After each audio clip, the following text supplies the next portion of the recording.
Book 2. Argument.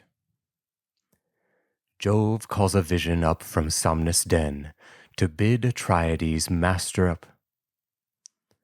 Jove calls a vision up from Somnus' den to bid Atrides muster up his men. Jove calls a vision up from Somnus' den to bid Atrides muster up his men. The king, to Greeks dissembling his desire, persuades them to their country to retire. By Pallas' will, Ulysses stays their flight, and wise old Nestor heartens them to fight. They take their meat, which done, to arms they go, and march in good array against the foe. So those of Troy, when Iris from the sky of Saturn's son performs the embassy. Of Saturn's son performs the embassy. Of Saturn's son performs the embassy. Another argument. Beta the dream and synod cities, and catalogues the naval nights. Beta the dream and synod sites, and catalogues the naval nights.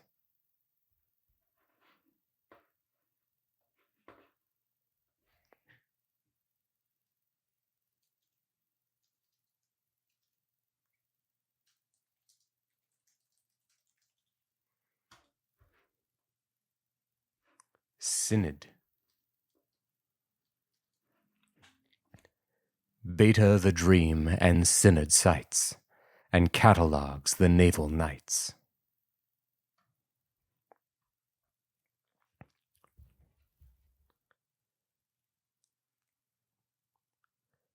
Book 2.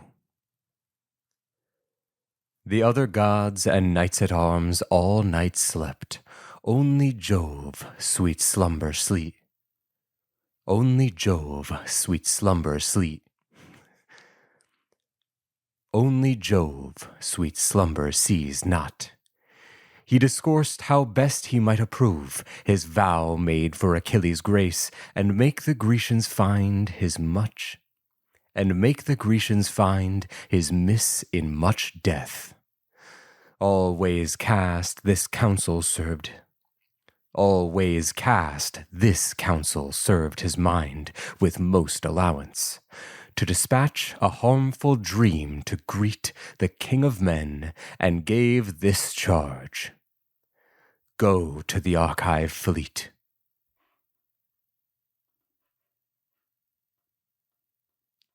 So here I check my audio file that I made referencing previous times when I've done a character's voice already.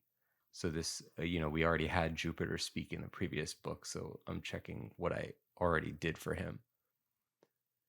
And my power to give it act approved, how vain her strife is. To thy power my eminent head shall move, which is the great sign of my will. Okay. And gave this charge: Go to the Argive fleet, pernicious dream, and being arrived in Agamemnon's tent, deliver truly all this charge. Command him to convent his whole host armed before these towers. For now Troy's broad-wayed town he shall take in. The heaven-housed gods are now indifferent grown. Juno's request hath won them. Troy now under imminent ills at all parts labors. Troy now under imminent ills Troy now under imminent ills at all parts labors. This charge heard, the vision straight fulfills. The ships reached, and Atrides' tent in which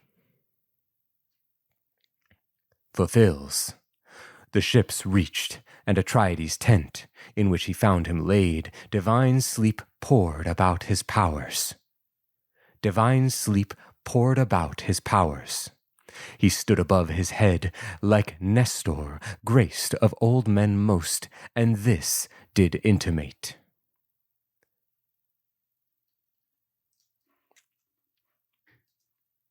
O gods, our Greek earth will be drowned in just tears, grateful Troy. And this did intimate. Sleeps the wise Atreus' tame horse son, a counselor of state, must not the whole night spend in sleep, to whom the people are for guard committed, and whose life stands bound to so much care. Now hear me then, Jove's messenger, who, though far off from thee, is near thee yet in ruth and care, and gives command by me. In ruth and care, and gives command by me, to arm thy whole host. Thy strong hand the broad-wayed town of Troy shall now take in. No more the gods dissentiously employ their high-housed powers. Juno's suit hath won them all to her, and ill fates overhang these towers, addressed by Jupiter. Fix in thy mind this, nor forget to give it action when sweet sleep. Nor forget to give it action when sweet sleep shall leave thee. Thus he fled and left the king of men, repeating in discourse his dream, and dreaming still, awake of power not yet ready yet for act. O fool, he thought to take in that next day old Priam's town, not knowing what affairs Jove had in purpose, who prepared by strong fight, sighs, and cares for Greeks and Trojans. The dream gone, his voice still murmured about the king's ears.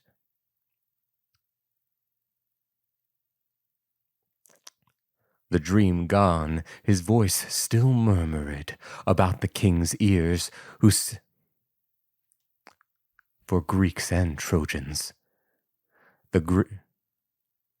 For Greeks and Trojans. The dream gone, his voice still murmured about the king's ears, who sate up, put him on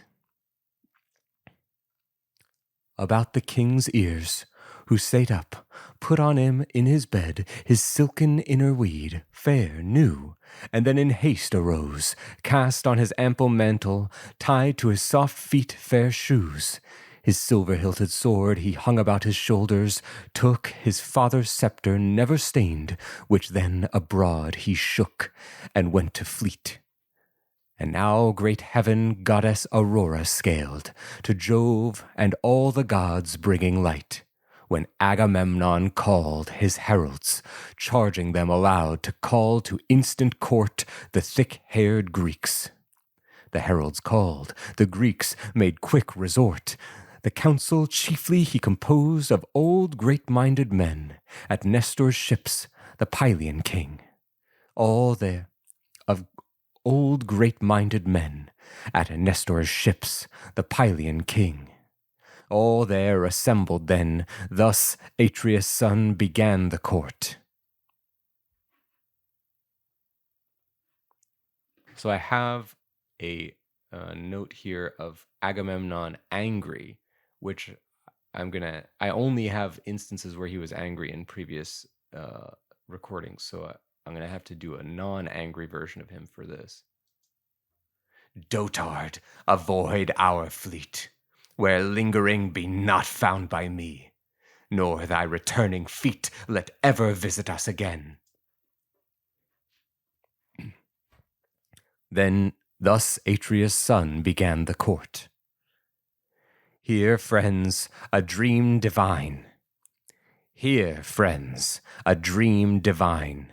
Amidst the calm night in my sleep did through my shut eyes shine within my fantasy.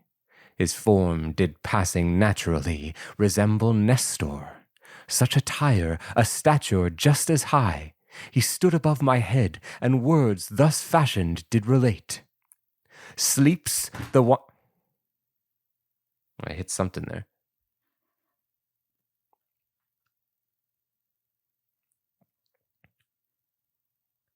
he stood above my head, and words thus fashioned did relate.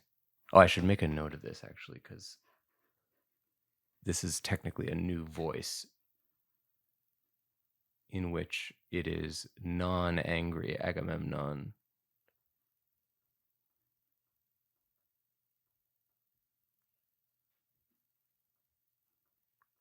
If you don't keep a record like this, I've just learned over the course of doing many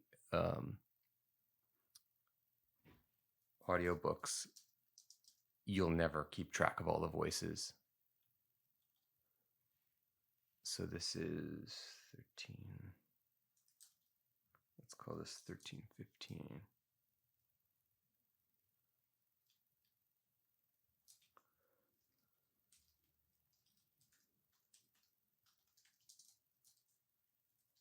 Call this Agamemnon neutral. 1, 2, 3. All there assembled then.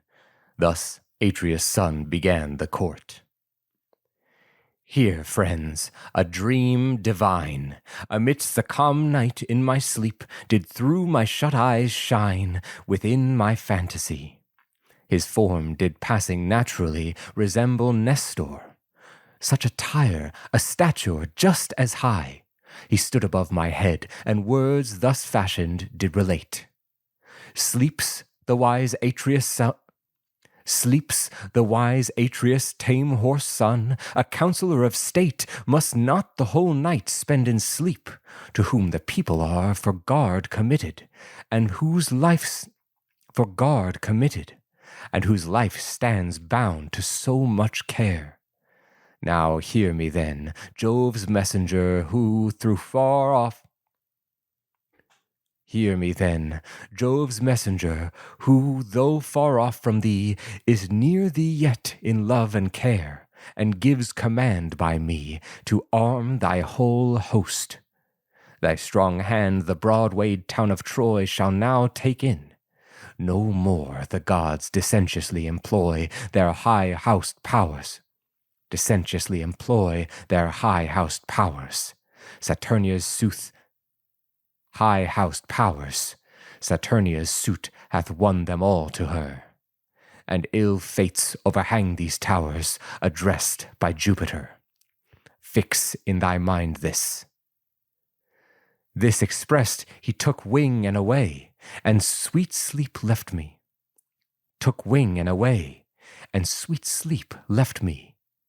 Let us then by all our means essay to arm our army. I will first, as far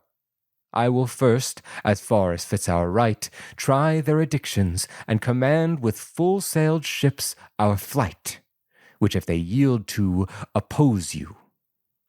He said, which if they yield to oppose you. He sate, and up arose Nestor of sandy Pylos king, who, willing to dispose their counsel to the public good, proposed this to the state. Princes and counselors of Greeks,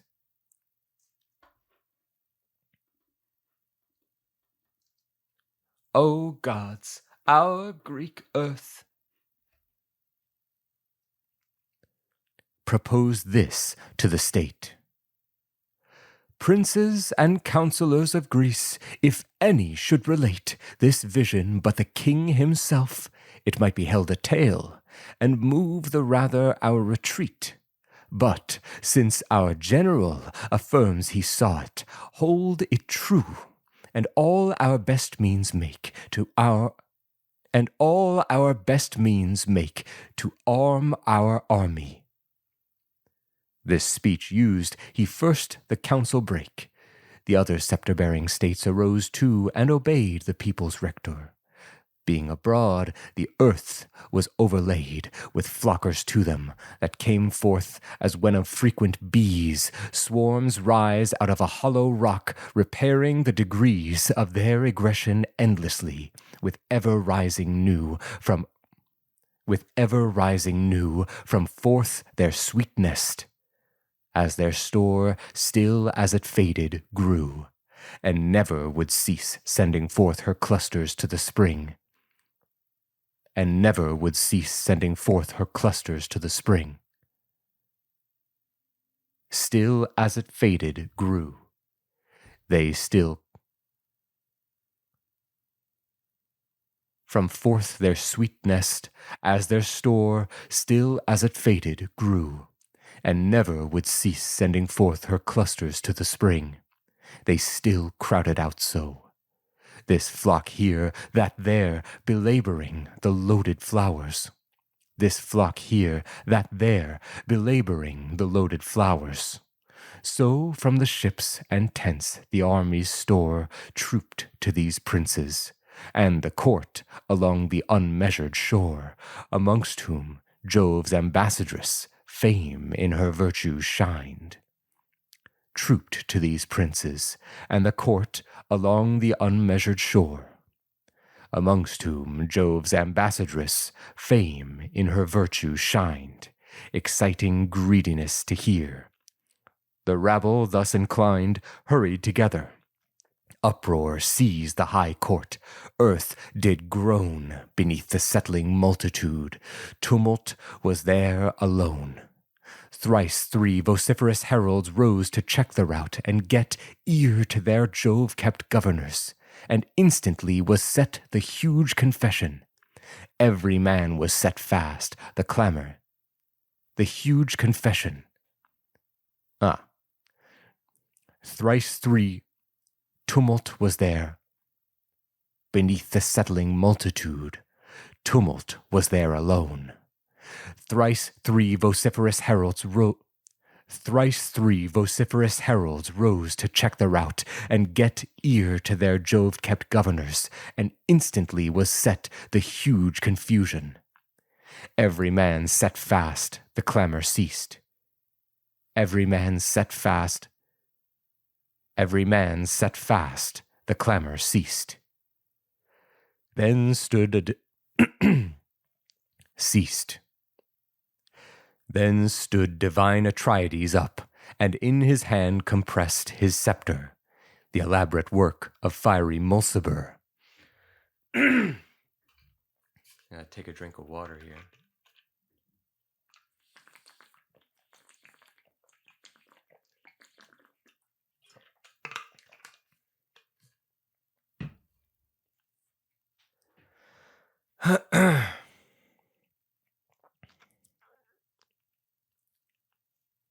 Then stood divine Atrides up, and in his hand compressed his scepter, the elaborate work of fiery Mulciber, who gave it to Saturnian Jove, Jove to his messenger Argicides to Pelops, skilled in horse. All right, I gotta open my pronunciation guide that I made. So I basically make a huge pronunciation guide whenever I do any audiobook of every single word and phrase and proper noun that I might need to check when I'm recording, so I don't have to, look it up during. Sometimes you still miss something, you still have to look it up during the recording, but this saves a lot of time. This is another thing that, you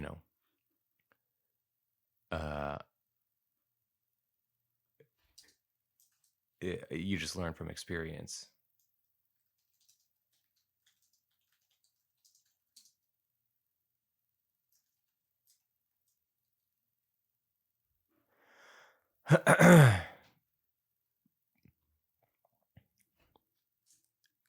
Jove to his messenger Argicides to Pelops, skilled in horse, Pelops to Atreus, chief of men. He, dying, gave it course to Prince Thyestes, rich in herds. Thyestes to the hand of Agamemnon rendered it, and with it the command of many isles and Argos all. On this leaning he said, O friends, great sons of Danaus, servants of Mars, Jove laid a heavy curse on me, to vow and bind it with a bent of his high forehead, that this Troy of all her people spent, I should return. Yet now to mock our hopes built on his vow, and charge ingloriously in my flight, when such an overthrow of brave friends I have authored. But to his mightiest will we must submit us, that hath raised and will be raising still men's footsteps from so many towns. Because his power is most, he will destroy most.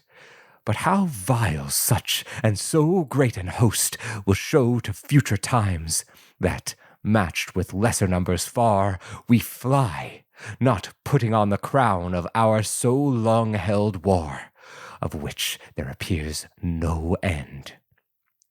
Yet should our foes and we strike truce and number both our powers, Troy taking all that be her armed inhabitants, and we in tens should all sit down.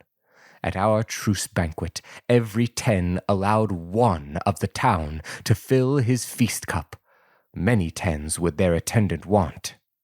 So much I must affirm our power exceeds the inhabitant. But their auxiliary bands, these brandishers of spears, from many cities drawn, are they. These brandishers of spears, from many cities drawn, are they that are our hinderers, not suffering well-raised Troy to fall. 9 years are ended now, since Jove our conquest vowed, and now our vessels rotten grow. Our tackling fails, our wives, young sons, sit in their doors and long for our arrival. Yet a work for our arrival. Yet the work that should have wreaked our wrong and made us welcome lies unwrought. Come then, as I bid all, obey and fly to our loved home, for now nor ever shall our utmost take in Broadway, nor ever shall our utmost take in Broadway Troy. Nor ever shall our utmost take in Broadway Troy. This said, the multitude was all for home. And all men else that what this would conclude had not discovered.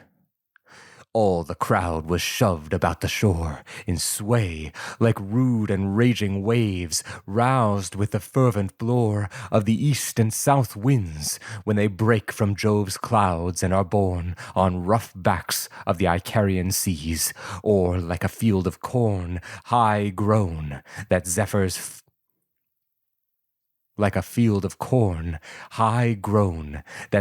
vehement gusts bring easily underneath, and make the stiff up-bristled ears do homage to his breath.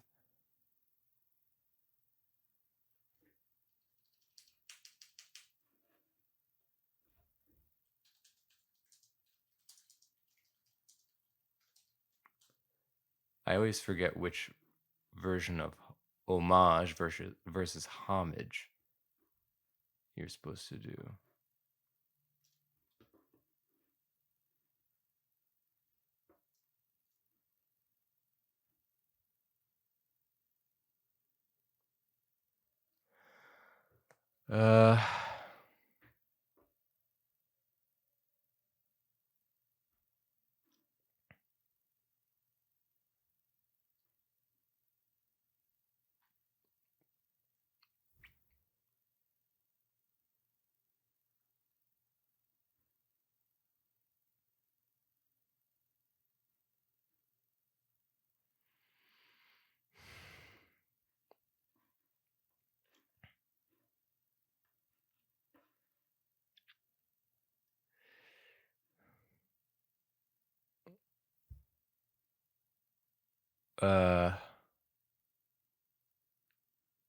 Okay.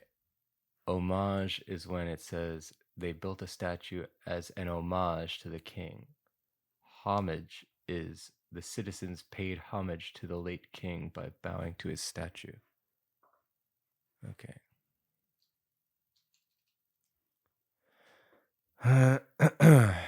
1, 2, 3.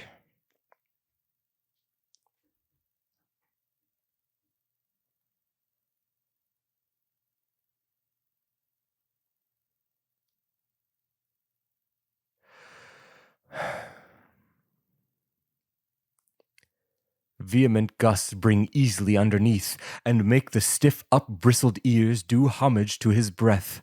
For even so easily, with the breath Atrides used, was swayed the violent multitude to fleet with shouts and disarrayed.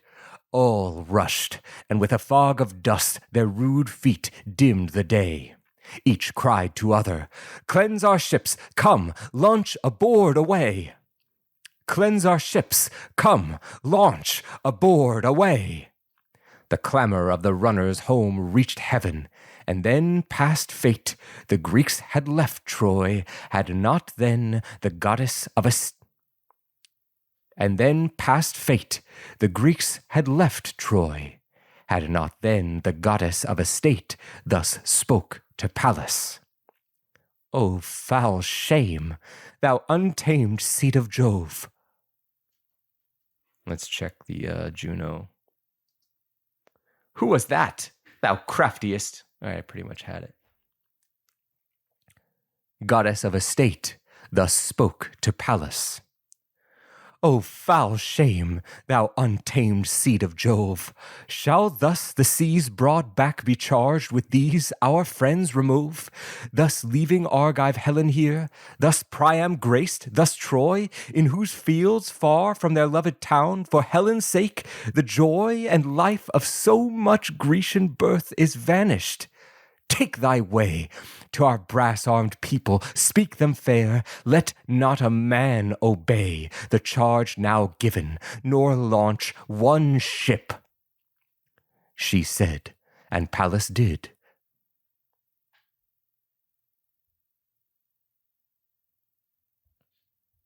Hold on, my phone was vibrating. Hopefully that didn't mess up the recording. I have it on the table this time, the microphone. So the phone vibrating might have actually showed up in the recording. I guess you'll know before I do if you're watching this video. She said, and Pallas did as she commanded. "One ship." She said, and Pallas did as she commanded. From the tops of heaven's steep hills she slid, and straight the Greeks' swift ships she reached. Ulysses, like to Jove, in gifts of counsel she found out, who to that base remove stirred not a foot, nor touched a ship, but grieved at heart to see that fault in others. To him the blue-eyed grieved his heart to see that fault in others. To him close the blue-eyed deity made way and said, "Thou wisest Greek, divine Laertes' son, thus fly ye homewards to your ships? Shall all thus headlong run? Glory to Priam thus ye leave, glory to all his friends? If thus ye leave her here, for whom so many violent ends have closed your Greek eyes, and so far from their loved home." Hold on, let's check Minerva here. "I am sent from Juno, whose effects..." All right. It's funny how many times I'm doing this recording like 10 days after the previous one, so it's actually more than 10 days. So it's understandable that I might have forgotten some of the character voices by now. But it's funny how many times my instinct lands on the same voice that I did originally.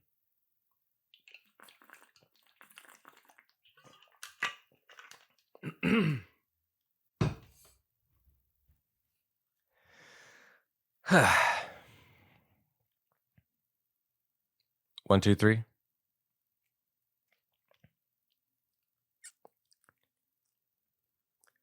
The blue-eyed deity made way and said, Thou wisest Greek, divine Laertes' son, thus fly ye homewards to your ships, shall all thus headlong run?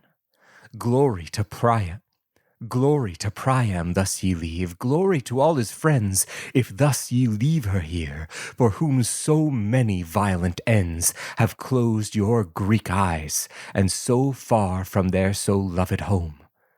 Go to these people, use no stay, with fair terms overcome their foul endeavor. Not a man a flying sail let hoist. Not a man a flying sail let hoist. Thus spake she, and Ulysses knew 'twas Pallas by her voice. Ran to the runners, cast him, and Ulysses knew 'twas Pallas by her voice. Ran to the runners, cast from him his mantle, which his man and herald grave Eurybates, the Ithacensian that followed him, took up. The Ithacensian that followed him took up. Himself to Agamemnon went,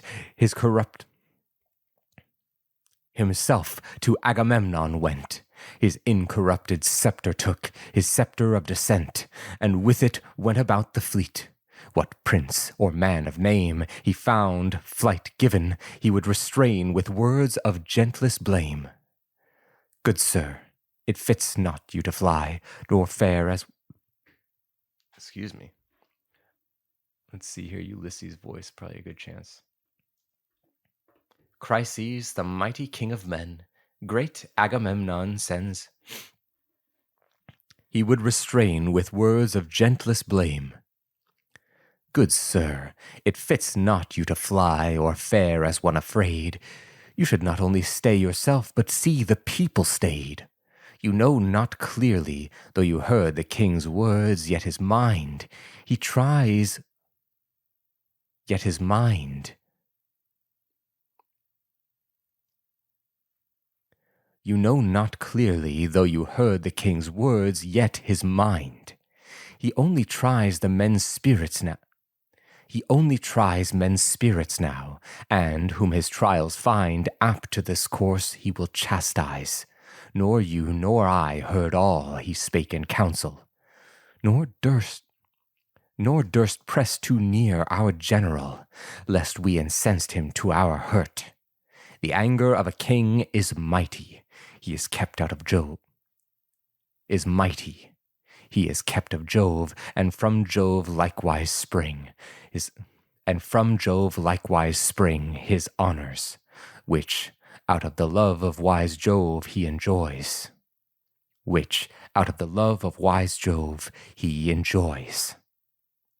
Thus he the best sort used, the worst whose spirits break out in noise. Thus he the best sort used, the worst whose spirits break out in noise, he cudgeled with his scepter, chid, and said, Stay, wretch, be still, and hear thy betters. Thou art base, and both in power and skill, poor and unworthy. Without name, in council or in war, we must not all be kings. The rule is most irregular, where many rule. One lord, one king propose to thee, and he, to whom Saturn's son hath given both law and empery to rule the public, is that king. Thus ruling, he restrained the host from flight, and then again the council was maintained. Hold on, I'm going to write down angry Odysseus there, just in case. That's 37. Or Ulysses, I guess. Usually if I have one voice for them, I kind of have an idea of how I would do the angry version, but just in case.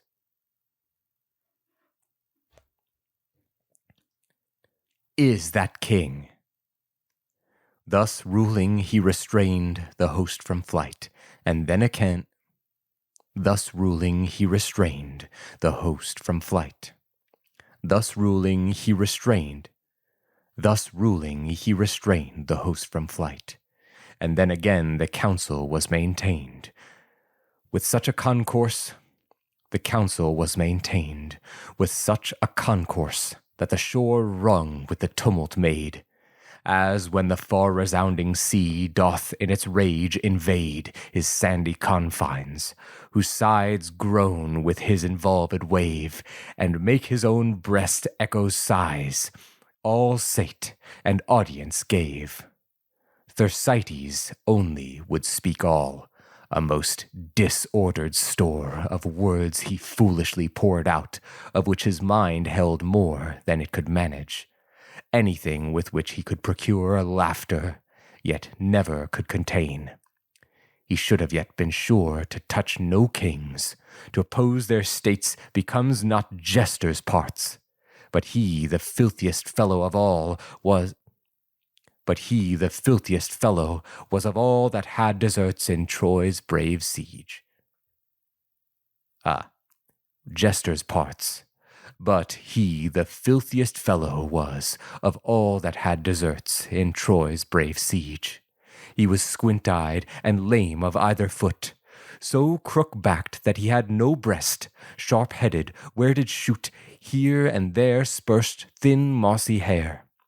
He most of all envied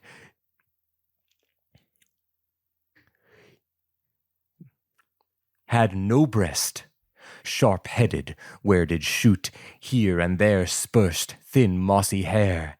He most of all envied Ulysses and Iacides, whom still his spleen would chide. He most of all envied. I'm not going to do that. Thin mossy hair, he most of all envied Ulysses and Iacides, whom still his spleen would chide. Nor could the sacred king himself avoid his saucy vein, against whom, since he knew the Greeks did vehement hate sustain, being angry for Achilles' wrong, he cried out, railing thus. All right, here comes Thersites. 40.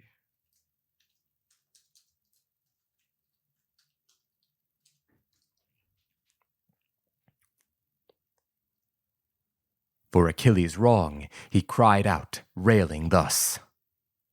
Atrides, why complainst thou now? What wouldst thou more of us? Thy tents are full of brass, and dames, the choice of all are thine, with whom we must present thee first, when any towns resign to our invasion. Want'st thou then, besides all this, more gold from I hit a button.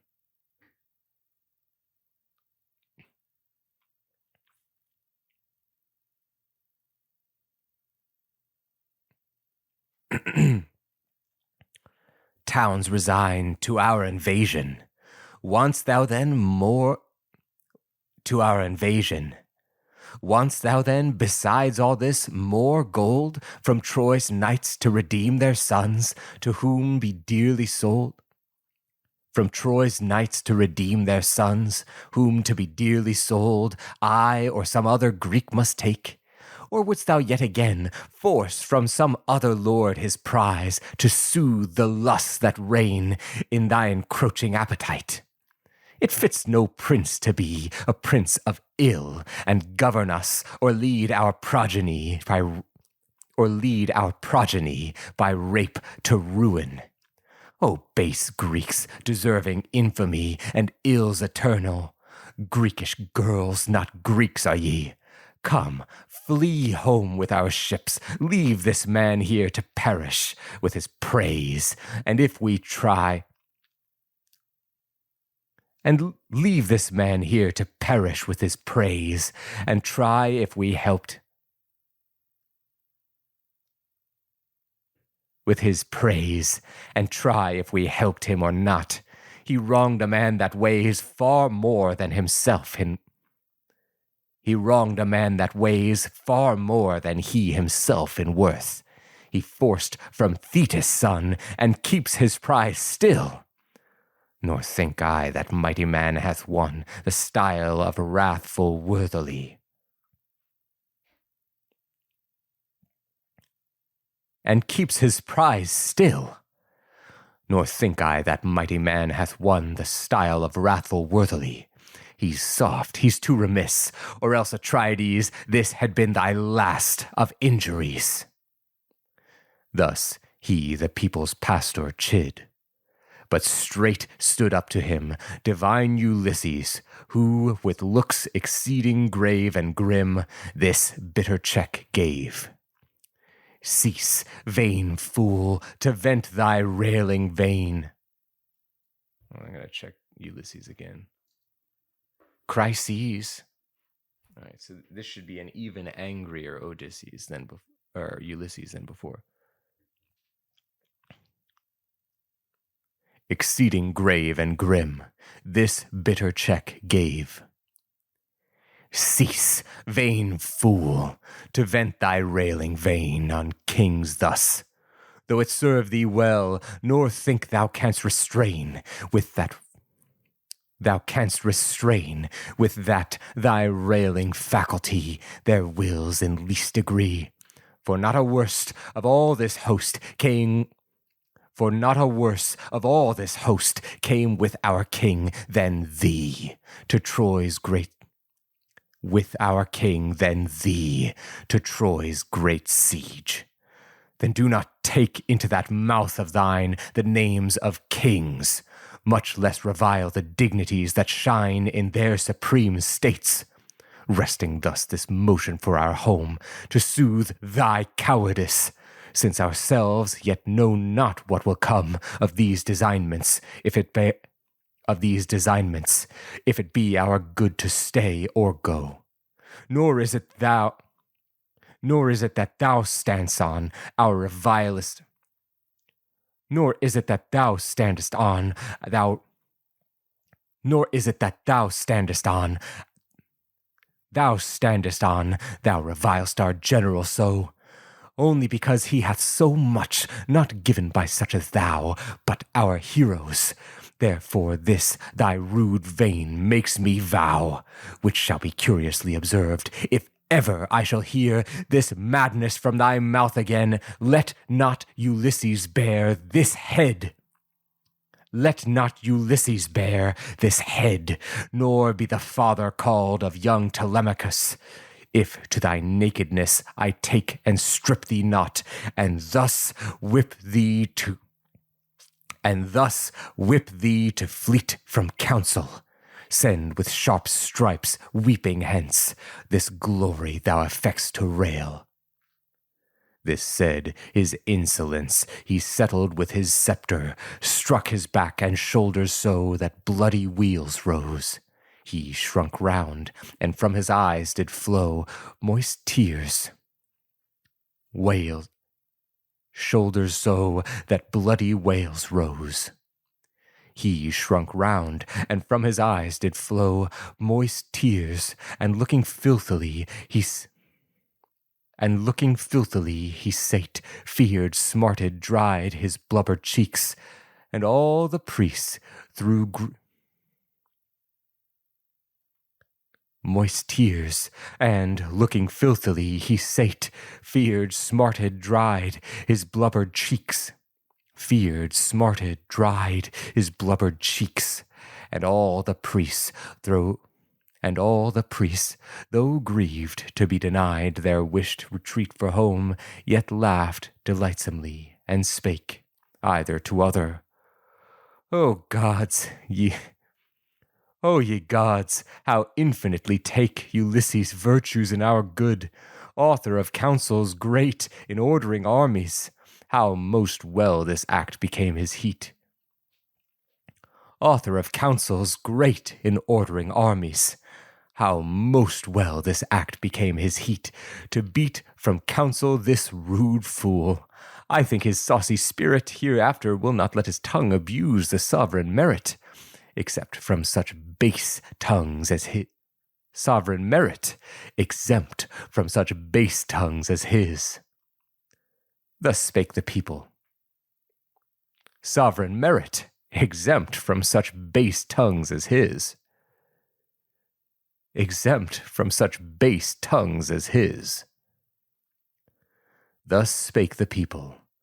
Then the city-raiser Ithacus stood up to speak again, holding his scepter. Close to him gray-eyed Minerva stood, and, like a herald, silence caused that all the archive brood, from first to last, might hear and know the counsel. When inclined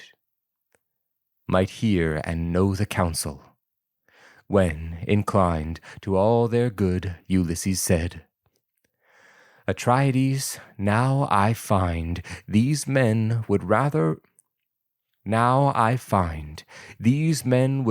thee the shame of all men, nor would pay their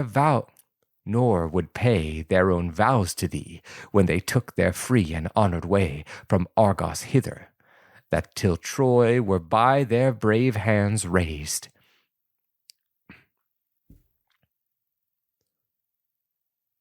Nor would pay their own vows to thee, when they took their free and honored way from Argos hither, that, till Troy were by their brave hands razed, they would not turn home. Yet, like babes and widows, now they haste to that base refuge. 'Tis us. Now they haste to that base refuge. They haste to that base refuge. 'Tis a spite to see men melted so in womanish changes, though 'tis true that if a man do go only a month to sea, and leave his wife far off, and he, tortured with winter storms and tossed with a tumultuous sea, grows heavy and would home. A tumultuous sea grows heavy and would home. Us then, to whom the thrice 3 year hath filled his revoluble orb since our To whom the thrice 3 year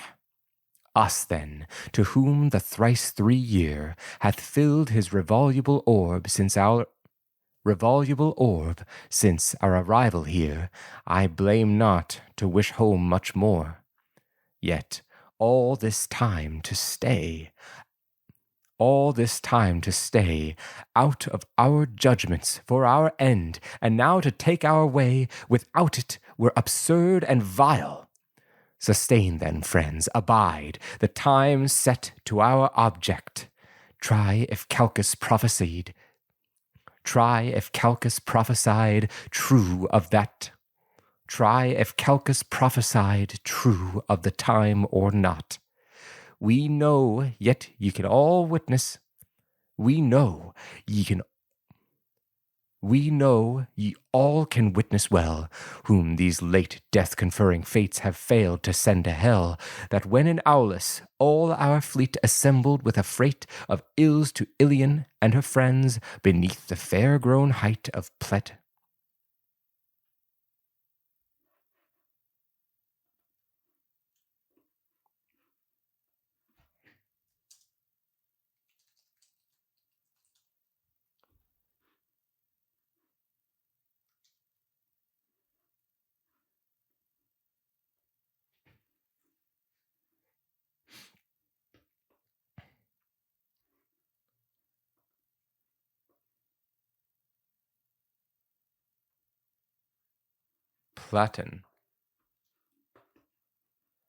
All right.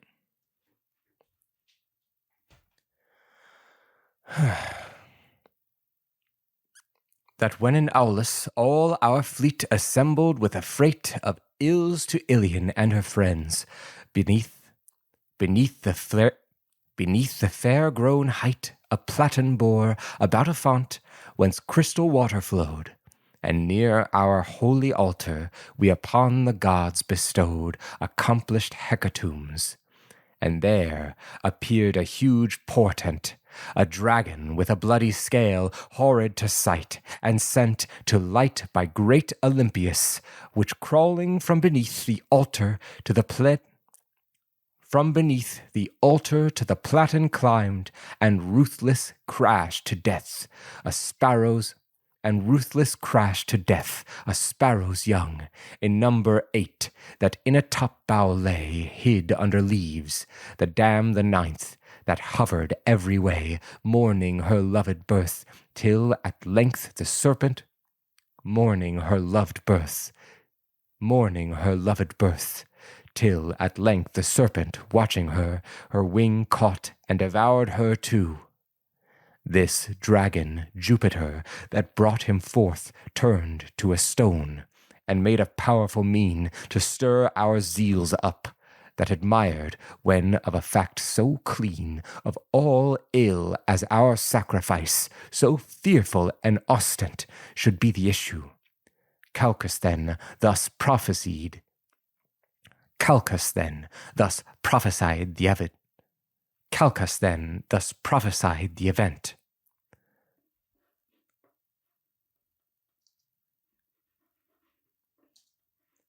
The event.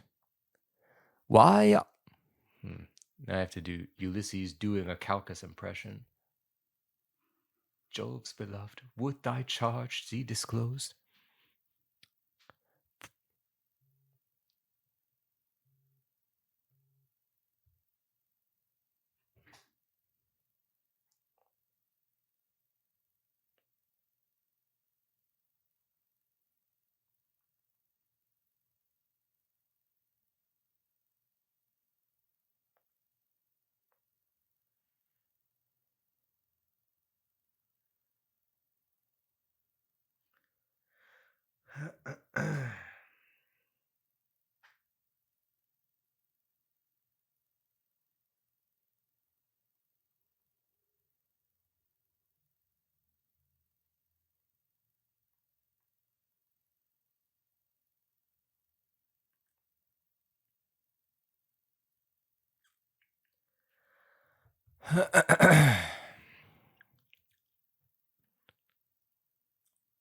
Calchas then thus prophesied the event. Why are ye dumbstruck, fair-haired Greeks? Wise Jove is he that Why are ye dumbstruck, fair-haired Greeks? Wise Jove is he hath shown this strange ostent to us. 'Twas late and passing lately done, but that grace it foregoes to us. And passing lately done, but that grace it foregoes to us, for suffering all the state of his appearance being so slow, nor time shall end, nor fate, as these 8 sparrows and the dam that made the 9th were eat by this stern serpent. So 9 years we are to endure the heat of ravenous war, and in the 10th take in this Broadwayed town of ravenous war, and in the 10th take in this Broadwayed town.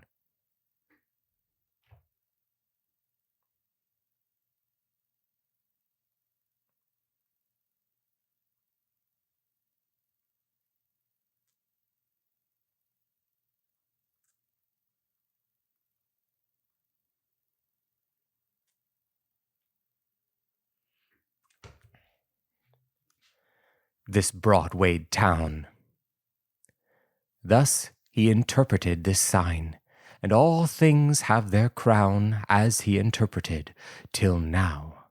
The rest then to succeed, believe as certain. Stay we all, till that most glorious deed of taking this rich town, Stay we all, till that most glorious deed of taking this rich town our hands are honored with. This said, the Greeks gave an unmeasured shout, which back the ships repaid with terrible echoes in applause of that persuasion.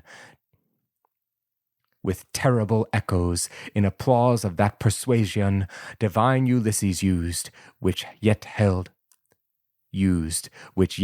no comparison with Nestor's next speech, which was this: O shameful king!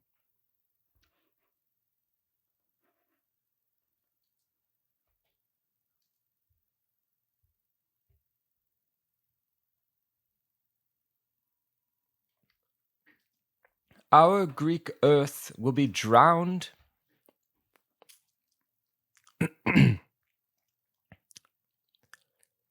No comparison with Nestor's next speech, which was this. O shameful thing, ye talk like children all that know not war. In what air's region walk our oaths and covenants?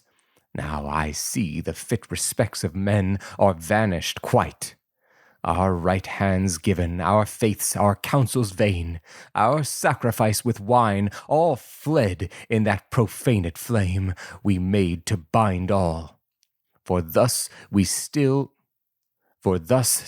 we vain persuasions frame, and strive to work our end with words, not joining stratagems and hands together, though thus long the power of our extremes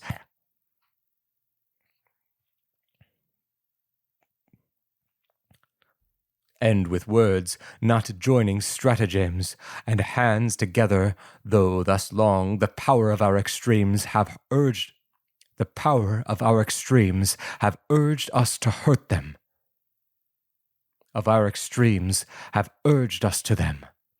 Atreus' son, firm as at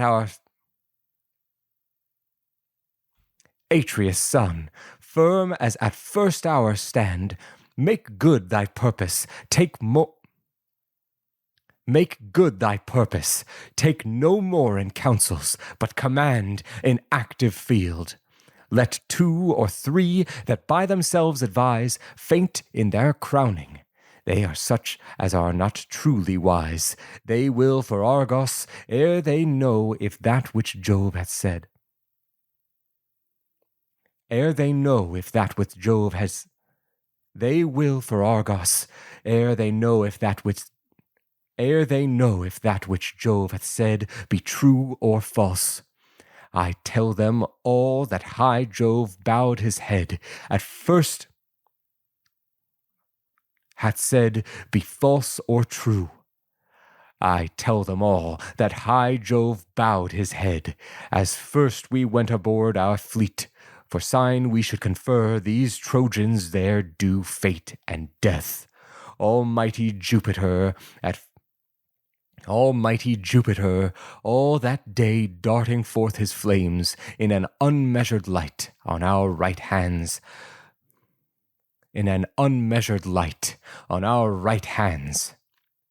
Let, therefore, none once dream of coward flight, till for his own, some wife of Troy he sleeps withal, the rape of Helen wreaking, and our sights enforced for her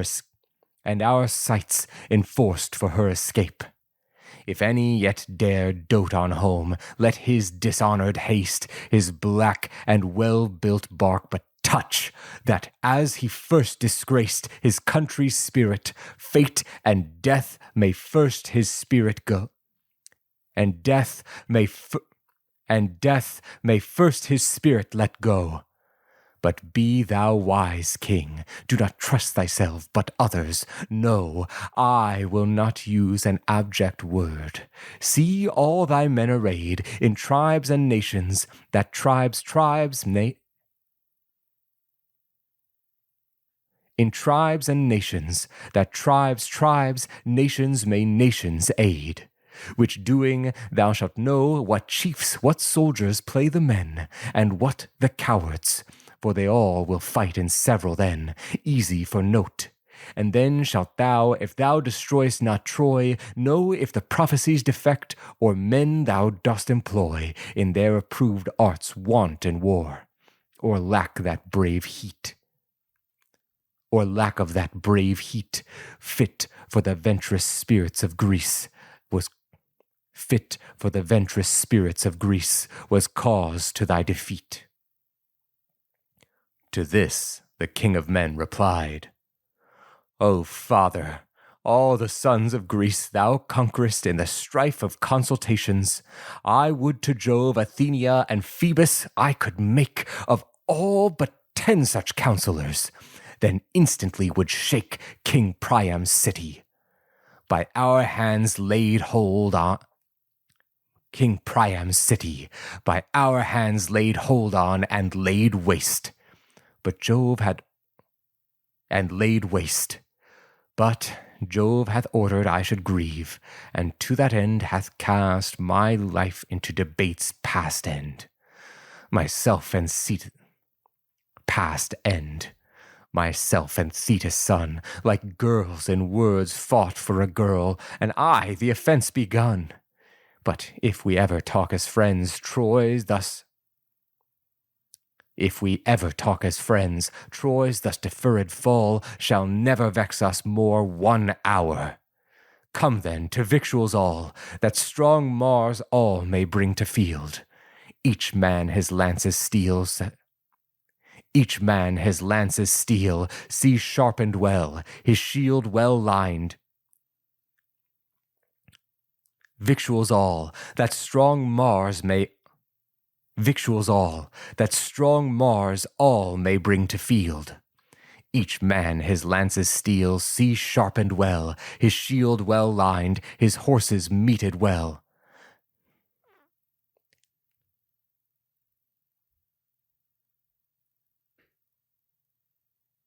That strong Mars all may bring to field. Each man his lance's steel, see sharpened well, his shield well lined, his horses meted well, his chariot carefully made strong, that these affairs of death we all may hold fiercely out. No man must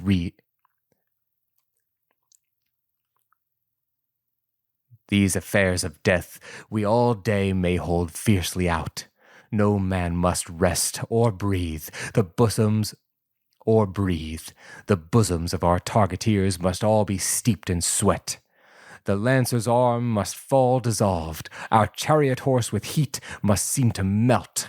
But if I find one soldier take the chase, or stir from fight, or fight not still fixed in his enemy's face, or hid a shipboard, all the world for price nor price shall save. Or hid a shipboard, all the world for price nor price shall save his hated life, but fowls and dogs be his abhorred grave. Nor price shall save his hated life, but fowls and dogs be his abhorred grave. He said, and such a murmur rose as on a lofty shore the waves make. A murmur rose as on a lofty shore the waves make, when the south wind comes and tumbles them before against a rock. Wind comes and tumbles them before against a rock grown near the strand which diversely beset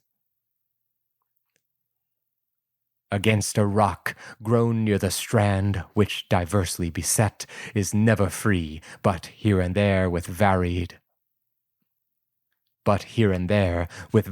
uproars beat. All rose then, rushing to the fleet, perfumed their tents and eat, each offering to the immortal gods and praying to escape the heat of war and death. The King of Men made an each offering to the immortal gods and praying to escape the heat of war and death. The King of Men, an ox of 5 years' spring, the almighty Jove slew.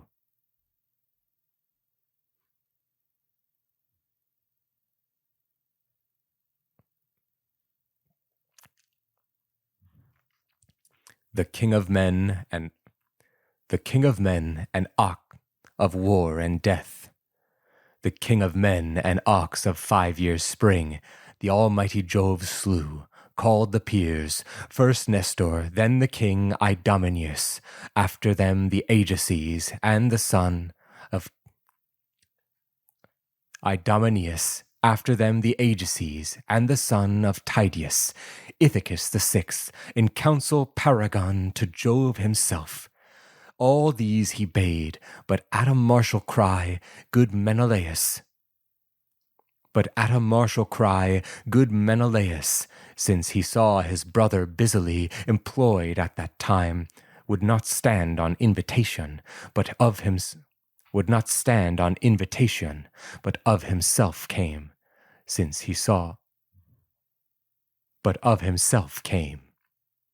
All about the offering overthrown stood round, took salt cakes, and the king himself thus prayed for all.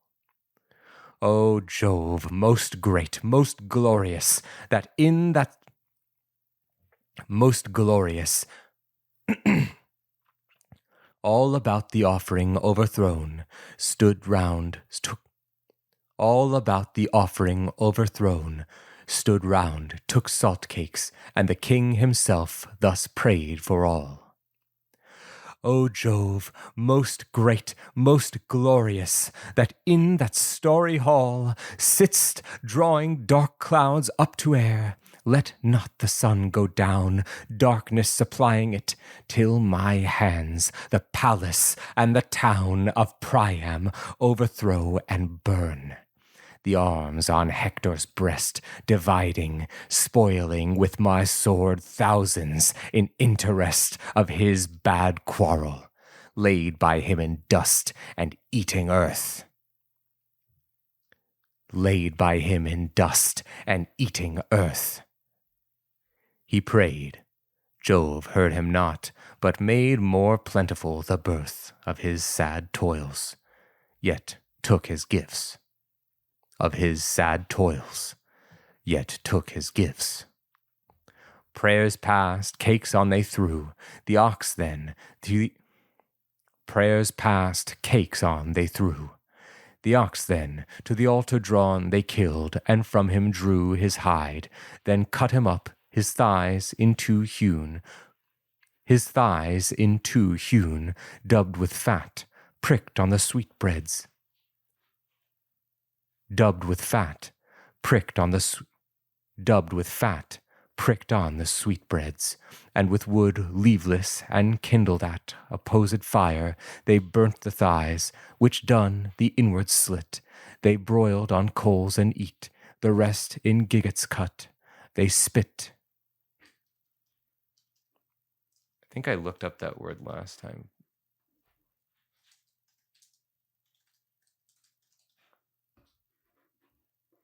It was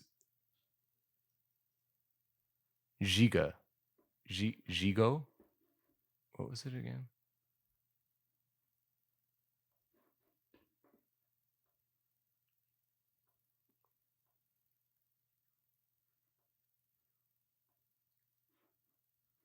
I think I wrote it in my pronunciation guide, actually, from book 1.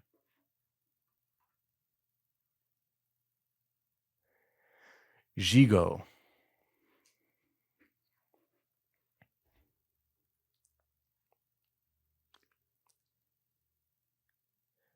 The inward slit they broiled on coals and eat, the rest in gigos cut they spit. Roast cunningly, draw, sit, and feast, not lacked to leave allayed, each temperate appetite, which served Nestor began and said, Atrides, most graced king of men, now no more words allow. Atrides, most graced king of men, now no more words allow. No more defer the deed Jove vows, let heralds summon now the brazen-coated Greeks, and us range everywhere the host, to stir a strong war quickly up. This speech no syllable lost. The high-voiced heralds instantly he charged to call to arms.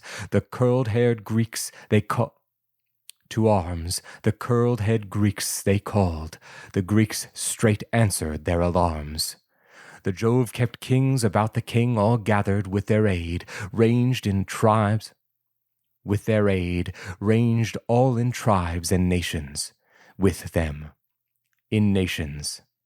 With them the grey-eyed maid, great Aegis, Jove's bright shield sustained, that never can sustained, that can be never old, never corrupted, fringed about with serpents forged of gold, as many as suffice to make 100 fringes worth, as many as suffice to make 100 fringes, worth 100 oxen, every snake all sprawling, all set forth with wondrous spirit. Through the host with this the goddess ran, in fury casting round her eyes, and furnished every man with strength, exciting all to arms and fight incessant. None now liked their loved homes like the wars, and as a fire upon a huge wood, on the heights of hills, that far off hurls his light, so the divine brass shined on these, thus thrusting on for fight. Their splendor through the air reached heaven, and as about the flood, Caister and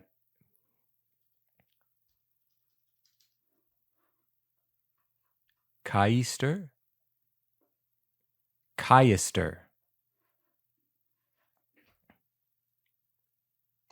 And as about the flood, Caister, in an Asian mead, flocks of the airy brood, cranes, geese, or the airy brood, cranes, geese, or long-necked swans, here, there, proud of their pinions fly, and in their falls lay out such throats that with their spiritful cry, the meadow shrieks again. So here these many-nationed men flowed over the Scamandrian field from tents and ships. The din was dreadful that the feet of men and horse beat out of earth, and in the flourishing mead they stood, thick as the odorous birth of flowers or leaves bred in the spring, or thick as swarms of flies, throng then to sheepcotes, when each swarm his erring wing applies to milk dewed on the milkmaid's palls, all eagerly disposed to give to ruin the Ilians. And as in rude heaps closed, though huge goat herds are at their food, the goat herds easily yet sort into sundry herds. So here the chiefs in battle set, here tribes, here nations, ordering all, amongst whom shined the king, with eyes like lightning-loving Jove, his forehead answering, in breast like Neptune, Mars in waist, and as a goodly bull, most eminent of all a herd, most strong, most masterful, so Agamemnon, Jove that day made over-heightened clear, that heaven-bright army, and preferred to all the heroes there. That heaven-bright army, and preferred to all the heroes there. Now tell me, muses, you that to all the heroes there. Now tell me, muses, you that dwell in heavenly roofs, for you are goddesses, are present here, are wise, and all things know. We only trust the voice of fame, know nothing. Who they were, that here were captains of the Greeks, commanding princes here. The multitude exceed my song, though fitted to my choice 10 tongues were, hardened palates 10, a breast of brass, a voice infract and trump-like. That great work, unless the seed of Jove, the deathless, infract and trump-like. That great work, unless the seed of Jove, the deathless muses undertake, maintains a pitch above all mortal powers.